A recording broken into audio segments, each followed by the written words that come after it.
Assalamualaikum warahmatullahi wabarakatuh.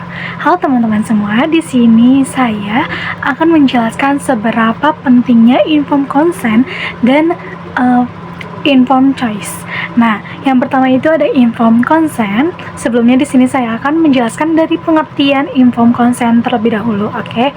Nah, informed consent ini sendiri yaitu adalah persetujuan tindakan pelayanan kebidanan yang diberikan kepada pasien atau keluarga terdekatnya setelah mendapatkan penjelasan secara lengkap mengenai tindakan pelayanan kebidanan yang akan dilakukan terhadap pasien tersebut. Nah, tujuan dari informed consent ini sendiri, yang pertama itu memberikan perlindungan kepada pasien terhadap tindakan pelayanan kebidanan yang sebenarnya tidak diperlukan dan secara medik tidak ada dasar pembenarannya, yang dilakukan tanpa sepengetahuan dari pasiennya.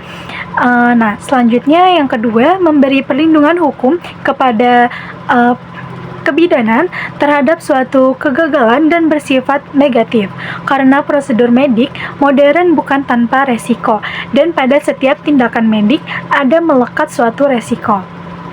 Nah, untuk persetujuan ini sendiri biasanya itu menggunakan surat atau tertulis.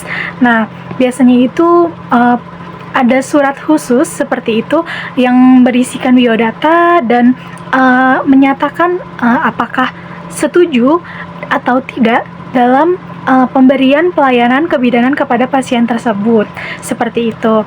Nah, untuk informed choice, pengertiannya yaitu membuat pilihan setelah mendapatkan penjelasan tentang alternatif asuhan kebidanan yang akan dialaminya. Pilihan atau choice tersendiri harus dibedakan dari persetujuan atau konsen.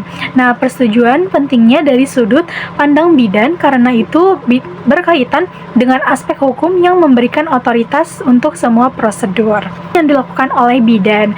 Sedangkan pilihan atau choice lebih penting dari sudut pandangan wanita atau pasien sebagai konsumen penerima jasa asuhan kebidanan. Seperti itu. Dan untuk tujuan informed consent ini sendiri, tujuannya adalah untuk mendorong wanita memilih asuhannya.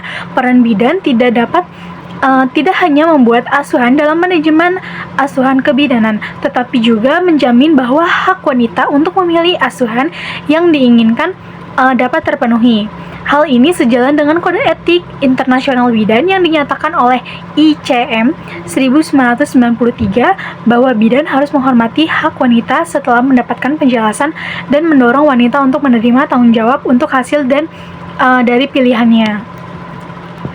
Nah, informed choice tersendiri ini biasanya digunakan pada saat metode monitor denyut jantung janin, lalu untuk percepatan persalinan, untuk diet selama proses persalinan, untuk mobilisasi selama proses persalinan, untuk pemakaian obat pengurangan rasa sakit, lalu untuk pemecahan ketuban secara rutin, lalu untuk posisi ketika bersalin, lalu episiotomi, kemudian penolong persalinan, kemudian menanyakan keterlibatan suami waktu bersalin, misalnya pada waktu pemotongan tali pusat.